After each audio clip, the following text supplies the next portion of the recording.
नाजरीन आदाब, आप देख रहे हैं INN चैनल। मैं हूं शेख अहमद अली। आज की ख़ास बात में हम देखेंगे कई अहम कौमी और बैनुल अक़वामी ख़बरें। सबसे पहले बात ओलंपिक की। टोक्यो ओलंपिक गेम्स के 10वें दिन यानी पीर के रोज़ ख़वातीन की हॉकी टीम ने तारीख रकम की है। हिंदुस्तानी टीम ने क्वार्टर फाइनल में ऑस्ट्रेलिया को 0-1 से शिकस्त देकर ओलंपिक गेम्स की तारीख में पहली बार सेमीफाइनल में रसाई हासिल की है। अब हॉकी में एक और मेडल की उम्मीद बढ़ गई है। आपको बता दें कि 2016 के रियो ओलंपिक्स में टीम 12वें नंबर पर थी। इसके अलावा 1980 में टीम चौथे नंबर पर थी, तहम उस वक्त कोई सेमीफाइनल मैच नहीं था। टॉप 3 टीमों का फैसला पूल मैचों की कारकर्दगी की बुनियाद पर किया गया। इससे कबल हिंदुस्तानी मर्दों की टीम ने भी सेमीफाइनल में पहुंचकर तमगों की उम्मीदों को जिंदा रखा। हिंदुस्तानी ख्वातीन टीम ने मैच में अच्छी शुरुआत की, तहम हिंदुस्तान और ऑस्ट्रेलिया दोनों पहले क्वार्टर में गोल नहीं कर सके। गुरजीत कौर ने 22वें मिनट में 0-1 पेनाल्टी कॉर्नर पर गोल करके हिंदुस्तान को बढ़तरी दिला दी। हाफ टाइम तक स्कोर बराबर रहा। तीसरे क्वार्टर में भी कोई गोल नहीं हुआ और हिंदुस्तानी टीम 0-1 से आगे थी। साथ ही चौथे क्वार्टर में ऑस्ट्रेलिया की टीम ने ज़बरदस्त हमला किया और मुसलसिल 2 कॉर्नर भी हासिल किए। इसे मैच में मजमूई तौर पर 9 पेनाल्टी कॉर्नर मिले, लेकिन वो इस पर गोल नहीं कर सकी। वहीं हिंदुस्तानी टीम को सिर्फ 1 कॉर्नर मिला और उसने गोल करके फतेह को यकीनी बनाया। वज़ीर आज़म नरेंद्र मोदी ने आज वीडियो कॉन्फ्रेंसिंग के जरिए e voucher based digital payment solution e rupee launch किया। इसका मकसद डिजिटल पेमेंट को बढ़ावा देना है। इसके जरिए कैशलेस और कॉन्टैक्टलेस पेमेंट होगा। हुकूमत के मुताबिक इसके जरिए स्कीम्स का फ़ायदा आखिरी शख्स तक पहुंचाने में मदद मिलेगी। ई रूपी एक प्रीपेड ई वाउचर है जिसे national payments corporation of India यानी NPCI ने डेवलप किया है। इस मौके पर वज़ीर आज़म नरेंद्र मोदी ने कहा कि मुल्क डिजिटल गवर्नेंस को नया रूप दे रहा है। हुकूमत के इस कदम से ट्रांसपेरेंट और लीक प्रूफ डिलीवरी में मदद मिलेगी। मिनिमम गवर्नमेंट मैक्सिमम गवर्नेंस के सिद्धांतों पर चलते हुए सरकार और जनता के बीच, सिस्टम और सुविधाओं के बीच, समस्याओं और सर्विस के बीच गैप कम करना, इनके बीच की मुश्किलें खत्म करना और जन सामान्य की सुविधा बढ़ाना। साथियों, सरकार ही नहीं, अगर कोई सामान्य संस्था या संगठन किसी के इलाज में, किसी की पढ़ाई में या दूसरे काम के लिए कोई मदद करना चाहता है तो वो कैश के बजाय ई रूपी दे पाएगा। इससे सुनिश्चित होगा कि उसके द्वारा दिया गया धन उसी काम में लगा है जिसके लिए वो राशि दी गई है। अभी शुरुआती चरण में ये योजना देश के हेल्थ सेक्टर से जुड़े बेनिफिट्स पर लागू की जा रही है। मान लीजिए कोई ऑर्गेनाइजेशन सेवा भाव से भारत सरकार के द्वारा जो मुफ्त वैक्सीन दी जा रही है उसका लाभ लेना नहीं चाहता है, लेकिन जो प्राइवेट अस्पतालों में जहां कुछ कीमत देकर के वैक्सीन चल रही है उसमें भेजना चाहता है। अगर वो 100 गरीबों को वैक्सीन लगवाने की उसकी इच्छा है तो वो उन 100 गरीबों को ई रूपी वाउचर दे सकता है।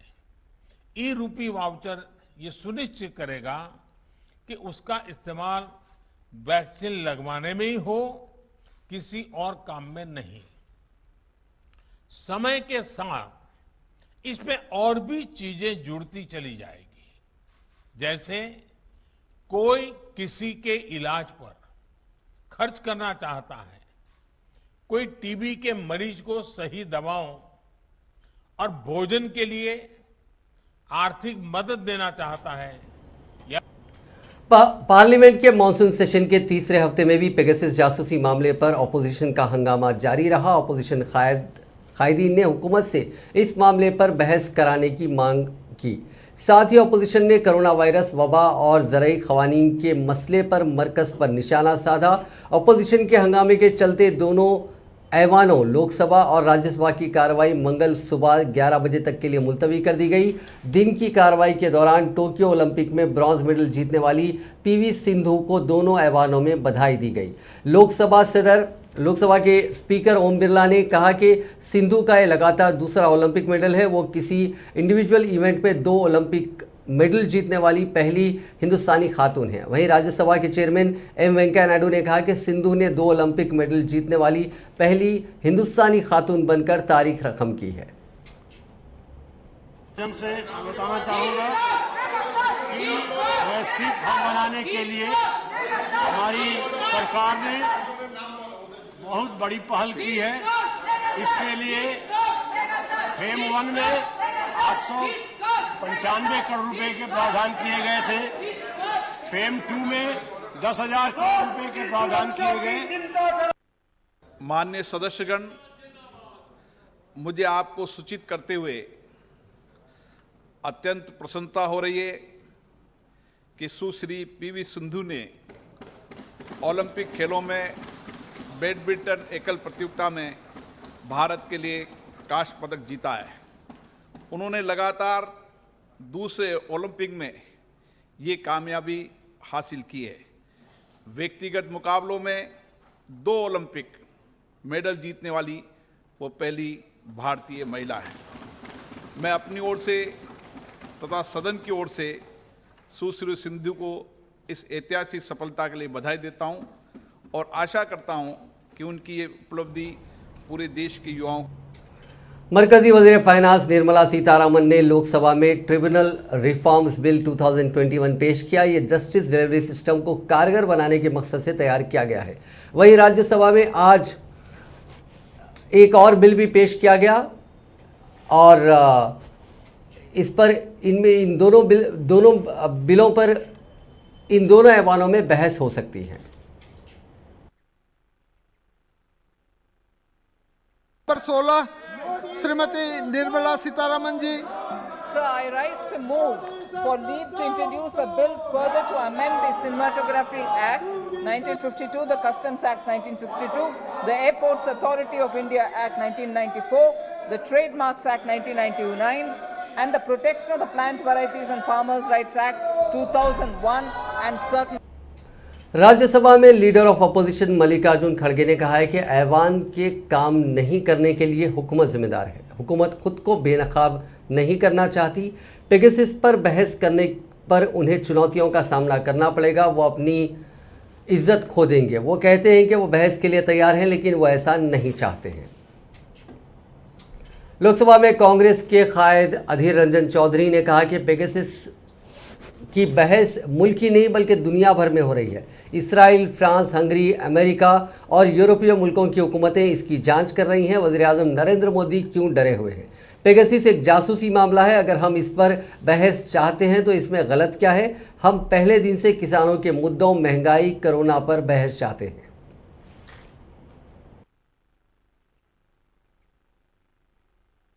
अधीर रंजन चौधरी जी।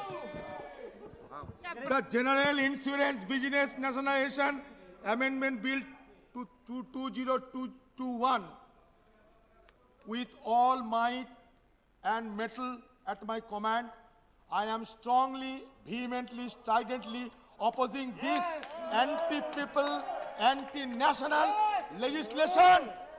सदियों पुरानी ये हमारा प्रतिष्ठान चुनिंदा पूंजीपतियों को जब। कांग्रेस के साबिक सदर राहुल गांधी ने 3 अगस्त यानी मंगल की सुबह अपोजिशन कायदीन को नाश्ते की दावत दी है और उम्मीद की जा रही है कि पार्लिमानी इजलास को लेकर कोई अहम गुफ्तगू हो सकती है। दरअसल पार्लियामेंट का मानसून सेशन रोजाना हंगामे की नज़र हो रहा है और कांग्रेस समेत तकरीबन सभी अपोजिशन पार्टियां पेगासस इशू के साथ साथ ज़राई क़वानीन को लेकर भी बहस का मुतालबा कर रहे हैं, लेकिन मोदी हुकूमत इसके लिए तैयार नज़र नहीं आ रही है। एक रिपोर्ट के मुताबिक राहुल गांधी ने अपोजिशन कायदीन को नाश्ते पर मंगल की सुबह 9:30 बजे दिल्ली में वाक़े कॉन्स्टिट्यूशन क्लब में बुलाया है। इस मीटिंग में कांग्रेस के सभी अराकीन पार्लियामेंट भी मौजूद रहेंगे। ये देखना दिलचस्प होगा कि आने वाले वक्त में अपोजिशन की जानिब से हुकूमत को घेरने के लिए क्या पॉलिसी बनाई जाती है। मुमकिन है कि राहुल गांधी की जानिब से अपोजिशन लीडरान को दी गई नाश्ते की दावत और इस दौरान होने वाली मीटिंग अपोजिशन इत्तेहाद को मजबूती अता करने और मरकजी हुकूमत पर दबाव बनाने की एक कोशिश हो। यहाँ काबिल ज़िक्र है कि 3 अगस्त को पार्लियामेंट के मानसून इजलास के तीसरे हफ्ते का दूसरा दिन होगा। पहले 2 हफ्ते पार्लियामेंट के दोनों ऐवानों में हंगामे की वजह से कोई ख़ास काम नहीं हो सका। पार्लियामेंट में पेगासस जासूसी को लेकर हंगामे के दरमियान कांग्रेस के साबिक़ सदर राहुल गांधी ने गुज़िश्ता जुमेरात को हुकूमत को तनकीद का निशाना बनाते हुए इल्ज़ाम आयद किया था कि वो पेगासस, किसान तहरीक, महंगाई जैसे कौमी अहमियत के इशूज़ पर बहस नहीं कर रही है और अपोजिशन को काम करने नहीं दे रही है। राहुल गांधी ने वाज़ेह लफ्ज़ों में कहा था कि हमारी जमहूरियत की बुनियाद ये है कि अराकीन पार्लियामेंट लोगों की आवाज़ बने और कौमी अहमियत के मामलों पर बहस करे। मोदी हुकूमत अपोजिशन को अपना काम नहीं करने दे रही है। पार्लियामेंट का ज़्यादा वक्त बर्बाद ना करें, महंगाई और किसानों के मुद्दों के साथ साथ पेगासस पर बहस होने दें। मानसून के महीने जून, जुलाई, अगस्त और सितंबर में से 2 महीने यानी 50% ख़त्म हो चुके हैं। इस दौरान महकमे मौसमियात के अंदाजे से 1% कम बारिश हुई। अंदाज़ा 452.2 mm का था और बारिश हुई है 449 mm। अंदाजे से 5% ज़्यादा या कम बारिश होने पर उसे नॉर्मल बारिश की कैटेगरी में रखा जाता है। रियासतों के अलग अलग आंकड़े देखें तो 18 रियासतों में नॉर्मल, 13 में कम और 6 में अंदाजे से ज़्यादा बारिश हुई। इसका पूरा लेखा जोखा अगर हम समझें तो इसमें से जो ख़ास बात है वो ये कि एक तरफ हरियाणा में 51%, दिल्ली में 43%, महाराष्ट्र में 24% और बिहार में 19% ज़्यादा बारिश हुई। दूसरी तरफ चंडीगढ़ में 35%, गुजरात में 34%, आसाम में 21% और राजस्थान में 10% कम बारिश हुई। इसे ही बारिश का अगर हम नॉर्मल उसमें देखें इन कंडीशन में, यानी मुल्क के ऐसे हिस्सों में बाढ़ और दूसरे हिस्सों में कई हिस्सों में सूखा भी देखने को मिला है। इस दौरान मानसून के 2 महीने के हाल पर एक्सपर्ट्स से बात करने पर 3 बातें नज़र में आती हैं। अचानक भारी बारिश वाले दिन बढ़ रहे हैं और मानसून का पैटर्न बदल रहा है और साथ ही बाढ़ यानी सैलाब वाले इलाके बढ़ते जा रहे हैं। स्काईमेट के वाइस चेयरमैन महेश पहलावत बताते हैं कि बीते 20 सालों में मानसून के ट्रेंड में धीरे धीरे बदलाव आया है। जुमला 4 महीनों में से किसी एक महीने में 70% से ज़्यादा बारिश हो रही है, बाकी के 3 महीनों में 30% हो रही है। इसमें बारिश की टोटल क्वांटिटी में कोई फ़र्क नहीं पड़ रहा है, लेकिन भारी बारिश वाले दिन बढ़ गए हैं। भारी बारिश का मतलब है कि एक दिन में 65 mm से ज़्यादा बारिश हो। सरहद तनाज़े के करीब एक हफ्ते के बाद असम और मिज़ोरम के वज़ीर आला ने एक दूसरे से फ़ोन पर बातचीत की। मिज़ोरम हुकूमत असम के वज़ीर आला हेमंत बिस्वा सरवा के खिलाफ 30 जुलाई को दायर FIR भी वापस लेगी। ऐसे में उम्मीद की जा रही है कि दोनों रियासतों के बीच सुलह जल्द हो सकती है। पिछले महीने 26 जुलाई को दोनों रियासतों के सरहद तनाज़े को लेकर पुलिस और शहरियों में झड़प हो गई थी। इसमें 5 पुलिस अहलकारों की मौत हो गई थी। इलीगल इंक्रोचमेंट हटाने को लेकर दोनों रियासतों की पुलिस और शहरियों के बीच ये तनाज़ा शुरू हुआ और फिर दोनों तरफ से लाठी पत्थर से हमले शुरू हो गए।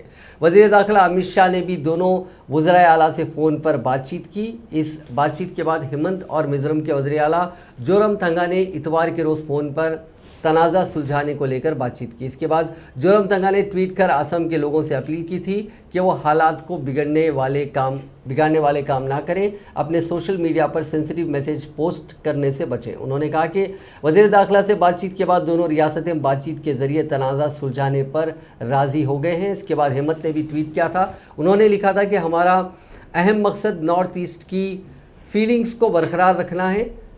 जोरमथंगा ने मुझे अपने क्वारंटाइन के बाद कॉल करने का वादा किया है। सरहद तनाज़ा सिर्फ बातचीत के ज़रिए ही सुलझाया जा सकता है। मरकज़ी हुकूमत ने सैटेलाइट मैपिंग के ज़रिए नॉर्थ ईस्ट रियासतों का सरहदी तनाज़ा सुलझाने का फ़ैसला किया है। ओहदेदारों ने बताया कि मैपिंग का काम north eastern space application centre NESSC, department of space और नॉर्थ ईस्टर्न काउंसिल को दिया गया। अमित शाह ने कुछ महीने पहले सैटेलाइट मैपिंग के ज़रिए रियासतों की सरहदों के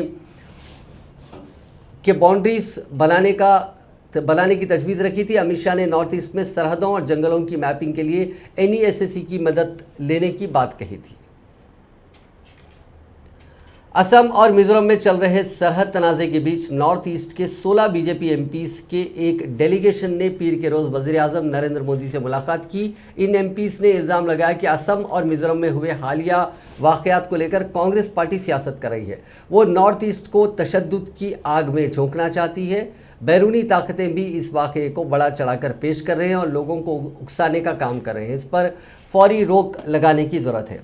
नॉर्थ ईस्ट सरहद तनाज़ा कांग्रेस पार्टी की ही देन है। अगर मुल्क के पहले वज़ीर आज़म जवाहरलाल नेहरू, इंदिरा गांधी से लेकर राजीव गांधी ने नगा मिज़ो मसले को अगर वो इसे सीरियसली लेते तो इसका मसला हल हो जाता और ये हालात आज नहीं होते। आंध्र प्रदेश में जानवरों पर जुल्म का दिल दहला देने वाला वाक़या सामने आया है। यहाँ के वेस्ट गोदावरी ज़िले के लिंगापालम गांव की पंचायत के अराकीन ने करीब 300 कुत्तों को जहरीला इंजेक्शन देकर मार डाला। इसके बाद गांव के तालाब के पास गड्ढा खोदकर सभी कुत्तों को वहां दफना दिया गया। ये मामला तब सामने आया जब animal rights activist Challapalli Srilatha ने 29 जुलाई को पुलिस स्टेशन में इसकी शिकायत दर्ज कराई। उनकी शिकायत पर पुलिस ने ग्राम पंचायत के सेक्रेटरी और सरपंच के खिलाफ जानवरों के खिलाफ बर्बरता का इस्तेमाल करने के तहत एक केस रजिस्टर किया। एक रिपोर्ट के मुताबिक लिंगापालम गांव में लोग कुत्तों से परेशान थे। गांव की पंचायत ने उन्हें मार देना ही सही समझा। Fight for animal activist Srilatha ने बताया कि उन्होंने गांव का दौरा किया तो उन्हें तालाब के पास कुत्तों की डेड बॉडी सड़ती हुई दिखी। गांव के लोगों ने उन्हें बताया कि पंचायत के कहने पर ऐसा किया गया। अब बात कोरोना वायरस की। कोरोना वबा ने तशवीश फिर बढ़ा दी है क्योंकि दुनिया के कई मुल्कों में कोरोना के मरीज़ एक बार फिर तेज़ी से बढ़ने लगे हैं। पिछले 24 घंटों में 6,43,321 नए मरीज़ मिले। इनमें से 52% केसेस अमेरिका, हिंदुस्तान, फ्रांस और इंडोनेशिया जैसे 20 मुल्कों में मिले हैं। अमेरिका में दुनिया के सबसे ज़्यादा 99,470 केसेस मिले हैं। यह आंकड़ा फरवरी के बाद सबसे बड़ा है। वहीं जापान की दारुल-हुकूमत टोक्यो में ओलंपिक शुरू होने से पहले इतने मरीज़ पूरे जापान में मिलते थे। हालांकि ओलंपिक के यानी करीब 4,000 केसेस थे। हालांकि ओलंपिक के ऑर्गेनाइजर्स का कहना है कि टोक्यो में बड़े मरीजों के पीछे ओलंपिक नहीं है। वहीं इंडोनेशिया और थाईलैंड में अस्पतालों में बेड कम पड़ने लगे हैं। दूसरी तरफ पाकिस्तान में केसेस बढ़ने पर कराची में लॉकडाउन लगा दिया गया है। हफ्ते के रोज़ से इस लॉकडाउन पर अमल करना शुरू किया गया है जो कि 8 अगस्त तक जारी रहेगा। जीरो कोरोना के तहत ऑस्ट्रेलिया की सड़कों पर हफ्ते को फौज तैनात कर दी गई। इतना ही नहीं, जिन शहरों में कोरोना के मामले बढ़े हैं वहां सख्त लॉकडाउन लगा है और इस पर नज़र रखने के लिए हेलीकॉप्टर से निगरानी रखी जा रही है। हिंदुस्तान में कोरोना के केसेस लगातार बढ़ रहे हैं। पिछले 24 घंटों में 40,627 नए मरीज मिले, 36,627 ठीक हुए और 424 ने जान गंवाई। इस तरह अब एक्टिव केसेस यानी इलाज करा रहे मरीजों की तादाद 4,08,343 हो गई है। ये 26 जुलाई को घटकर 3,92,694 हो गई थी। नए केसेस लगातार छठे दिन 40,000 से ज़्यादा हैं। जुलाई से अगस्त के बीच मुल्क में 12,37,000 नए मामले दर्ज किए गए। इस दौरान 13,08,000 मरीज़ ठीक हुए और 24,259 की मौत हुई। जुलाई में सबसे ज़्यादा केसेस दूसरे हफ्ते में यानी 7 से 14 जुलाई के दौरान दर्ज हुए। इस हफ्ते 2,78,000 लोगों की रिपोर्ट पॉजिटिव आई। हिंदुस्तान में कोरोना की दूसरी लहर की सही पेशन गोई करने वाले एक्सपर्ट्स ने थर्ड वेव यानी तीसरी लहर का इंतबाह दिया है। रिसर्च में कहा गया है कि इसी महीने यानी अगस्त के दूसरे तीसरे हफ्ते के बीच ही कोरोना के मरीजों की तादाद बढ़नी शुरू हो जाएगी।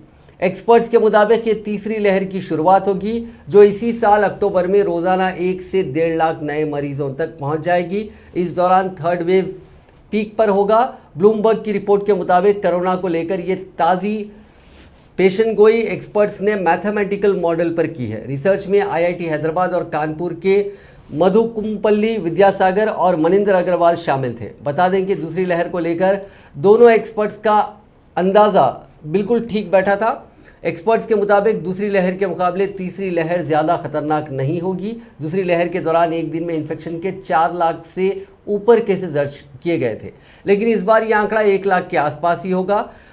हालात और अगर थोड़े बिगड़े तो ये आंकड़ा 1.5 लाख तक जा सकता है। तीसरी लहर में कितने केसेस बढ़ेंगे, इस सवाल पर एक्सपर्ट्स ने कहा कि ये केरल, महाराष्ट्र और ज़्यादा केसेस वाले रियासतों पर मुनहसर होगा। हालांकि ये दूसरी लहर जितना ख़तरनाक नहीं होगी तीसरी लहर, लोगों को फिर भी मोहतात रहने की ज़रूरत है। यानी वैक्सीन के साथ कोविड प्रोटोकॉल का पूरे तरीके से इस पर अमल करना होगा। मास्क, सोशल डिस्टेंसिंग और पब्लिक गैदरिंग से लोगों को बचना होगा। इसके साथ ही वैक्सीनेशन भी तेज़ करना होगा ताकि ख़तरे को ज़्यादा से ज़्यादा हावी होने से रोका जा सके। इससे पहले Indian council of medical research ने भी अगस्त में ही थर्ड वेव आने का दावा किया था। आईसीएमआर के डॉक्टर समीरन पांडा ने कहा था कि अगर कोरोना की तीसरी लहर आती है तो ये अगस्त के ख़त्म के आसपास किसी भी वक्त आएगी। डॉक्टर पांडा ने यह भी कहा था कि तीसरी लहर कब आएगी और कितनी संगीन हो सकती है, ये सभी सवाल हालात पर मुनहसर हैं, जो पूरी तरह से समझ से परे हैं।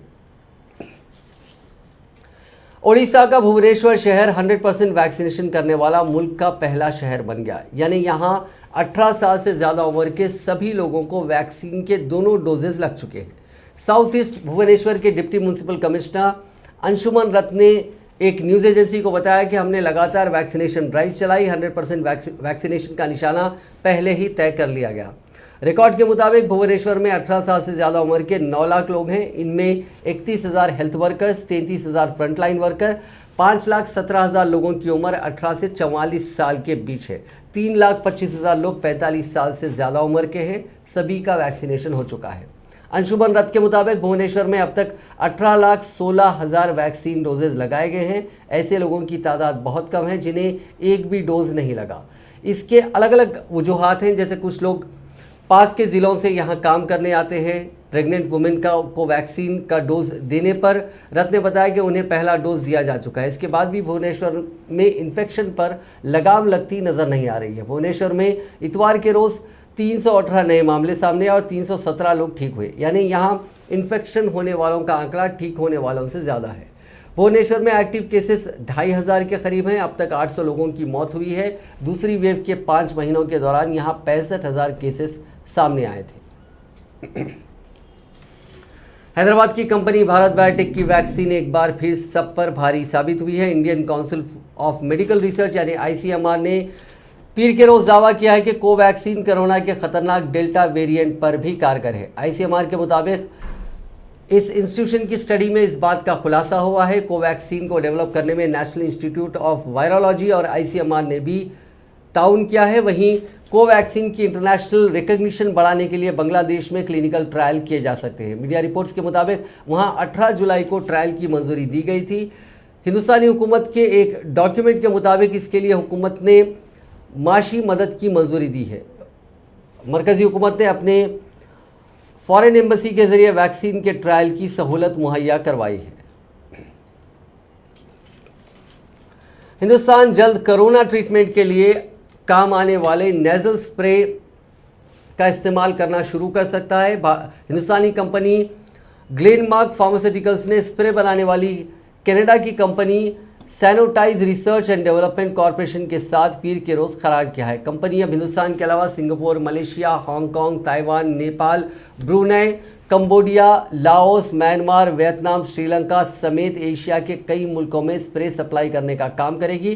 कंपनी के मैनेजिंग डायरेक्टर ग्लेन सल्दाना ने कहा कि इससे एशिया के मुल्कों पर पड़ रहा इन्फेक्शन का दबाव कम होगा। उन्होंने कहा कि हमारी कंपनी इस बात का ख्याल रखेगी कि जल्द से जल्द पूरे एशिया में स्प्रे की सप्लाई की जा सके। कनाडा के वैंकूवर की बायोटेक कंपनी सैनोटाइज ने इस नाइट्रिक ऑक्साइड नेजल से यानी NONS को तैयार किया है। ये स्प्रे मरीजों को खुद ही अपनी नाक में करना होता है और ये नाक में ही वायरल लोड को कम कर देता है।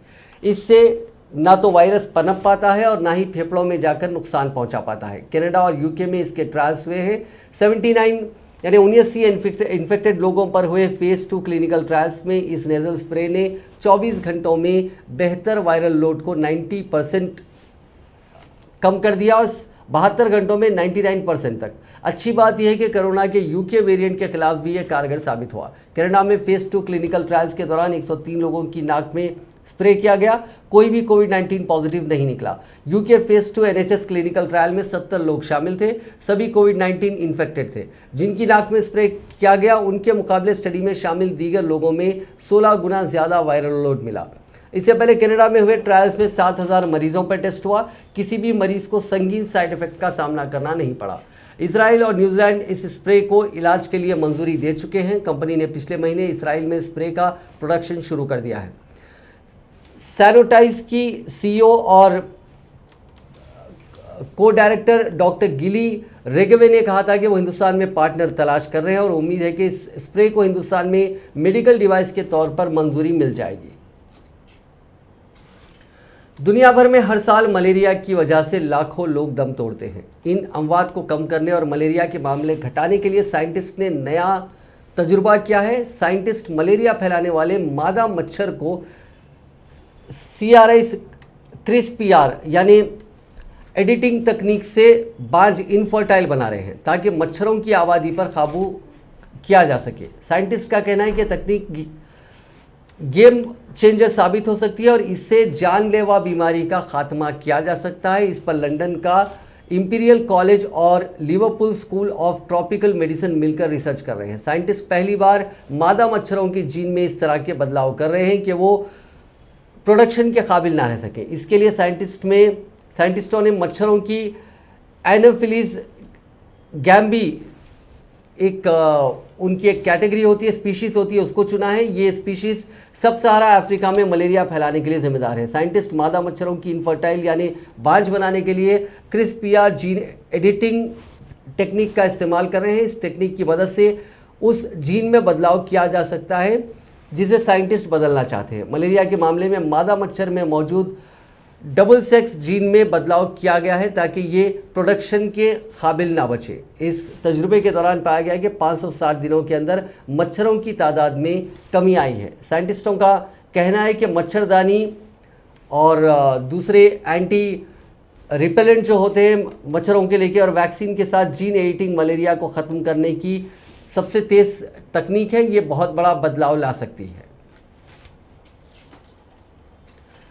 दुनिया के किसी भी एथलीट का सबसे बड़ा ख्वाब ओलंपिक गोल्ड मेडल जीतना होता है। ये खेल में कामयाबी का सबसे ऊंचा लेवल माना जाता है, लेकिन कतर के एथलीट मुताज एस्सा बाशिम इससे भी एक कदम आगे निकल गए। उन्होंने ओलंपिक गोल्ड के साथ साथ इंसानियत का मेडल और दुनिया भर के जितने स्पोर्ट्स लवर्स हैं उन सबका दिल जीत लिया। बाशिम ने फाइनल के दौरान ज़ख्मी हुए इटली के ताम्बोरी को भी गोल्ड दिलवाया। ये पूरा मामला जानते हैं कि ये वाक़या हुआ टोक्यो ओलंपिक में मेंस के हाई जंप इवेंट के दौरान। बाशिम और तंबूरी दोनों ने 2.37 मीटर की छलांग लगाई और एक साथ पहले मकाम पर रहे। इसके बाद इवेंट ऑफिशियल्स ने दोनों को 3-3 जंप और लगाने को कहा। दोनों में से कोई भी एथलीट इन 3 जंप में 2.37 मीटर के ऊपर नहीं जा सका। जब 3 एक्स्ट्रा जंप के बाद भी विनर का फैसला नहीं हुआ तो ऑफिशियल्स ने उन्हें एक बार और जंप करने के लिए कहा, लेकिन तब तक इटालियन एथलीट तंबोरी चोटेल हो गए थे, जख्मी हो गए थे। पैर की चोट की वजह से उन्होंने नाम वापस ले लिया। अब बाशिम के पास मौका था कि वो एक बेहतर जंप लगाएं और गोल्ड अपने नाम कर लें। इटालियन एथलीट के बाहर होने के बाद बाशिम ने ऑफिशियल से पूछा कि अगर वो भी अपना नाम वापस लेते हैं तो क्या होगा। ऑफिशियल ने रूल बुक चेक किया और कहा कि अगर आप भी अपना नाम वापस लेते हैं तो हमें आप दोनों को गोल्ड मेडल देना होगा। बाशिम ने इसके बाद आखिरी जंप से अपना नाम वापस ले लिया और फिर उन्हें ताम्बोरी दोनों को गोल्ड मेडल दिया गया। बाशिम ने अपने इस तारीखी फैसले के बाद कहा कि खेल में जीतना ही सब कुछ नहीं होता। हमने आने वाली पीढ़ियों को एक मैसेज दिया है कि खेल के कैसे खेलना चाहिए, कैसे अपने ओपोनेंट का भी एहतराम करना चाहिए और जो हकदार हो उसके साथ कामयाबी शेयर करनी चाहिए। ताम्बोरी ने खुशी में बाशिम को गले लगा लिया और दोनों ने ओलंपिक स्टेडियम का चक्कर लगाकर अपने इमोशंस का इजहार किया। अफगानिस्तान में हरात शहर और उसके मदाफात में गुज़िश्ता 4 दिनों से फ़ौज और तालिबानियों के दरमियान झड़पों में कम से कम 20 अफराद हलाक और दीगर 90 ज़ख्मी हो गए। टोलो न्यूज़ के मुताबिक फौज और तालिबानियों के दरमियान झड़प में आम शहरियों के अलावा कम से कम 16 फौजियों की भी जानें गई हैं। मीडिया रिपोर्ट्स के मुताबिक गुज़िश्ता रोज़ तालिबानियों ने हरात के मज़ाफ़ाती इलाकों पर कब्जा कर लिया। शुमाल मगरबी सूबा हरात के 17 में से 16 अजला अभी तालिबान के कब्जे में हैं। नाजरीन, आज की खास बात में बस इतना ही। आपसे कल मुलाकात होगी नई खबरों के साथ, नए एनालिसिस के साथ। फिलहाल दीजिए इजाज़त। खुदा हाफिज़।